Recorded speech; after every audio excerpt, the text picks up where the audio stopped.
Question number 1 5 বছৰ আগত মোৰ বয়স আছিল x বছৰ 10 বছৰ পিছত মোৰ বয়স কিমান হ'ব তো অপচন এ দিয়া 1 দিয়া আছে x + 15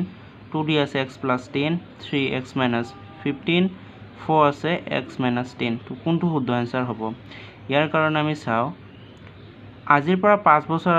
আগত আছিল মোৰ বয়স x বছৰ তো মোৰ বৰ্তমান বয়স কিমান হ'ব বৰ্তমান বয়স হ'ব x + 5 হ'ব না নাই 5 বছৰ আগত মোৰ বয়স যেহেতু x বছৰ আছিল মোৰ বৰ্তমান বয়সটো হ'ব x + 5 আৰু মোৰ বৰ্তমান বয়সটো আগৰ বয়সৰ লগত যোগ কৰিব লাগিব 5 বছৰ আগত যেহেতু মোৰ x আছিল বৰ্তমান বয়স মোৰ x + 5 তো 10 বছৰ পিছত মোৰ বয়স কিমান হ'ব 10 বছৰ পিছত মোৰ বয়সটো ওলাব হলে বৰ্তমান বয়সৰ লগত মোৰ 10 বছৰটো যোগ কৰিব লাগিব তো x + 5 + 10 = x + 15 শুদ্ধ উত্তৰটো হ'ব option number 1 x + 15 Question number 2 3a + 4 = 5a - 4 সমীকৰণটোৰ মূল হ'ব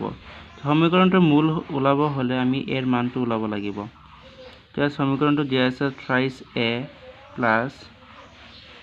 4 = 5a - 4 তো 3a এফালে 5a টো প্লাসত আছে এফালে আনিলে কি হ'ব মাইনাস হ'ব তো -5a = -4 এফালে +4 টো এফালে লৈ গলে -4 হ'ব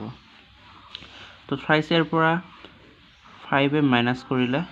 আমি -2a পাম = -4 - 4 = -8 হ'ব তো a = -8/-2 -2 টো ইফালে লৈ গলে কি হ'ব হৰণ হ'ব তো মাইনাসে প্লাস 8ক আমি 2 এৰে হৰণ কৰিলে কি হ'ব 4 হ'ব তো শুদ্ধ উত্তৰটো হ'ব সমীকৰণটোৰ মূল হ'ব 4 Question number 3 দিয়া আছে এটা আয়তক্ষেত্ৰৰ পৰিসীমা 20 cm যদি আয়তটোৰ দিক 6 cm তেন্তে প্ৰস্থ হ'ব Option 1 4 cm 2 6 cm 3 10 cm and 4 14 cm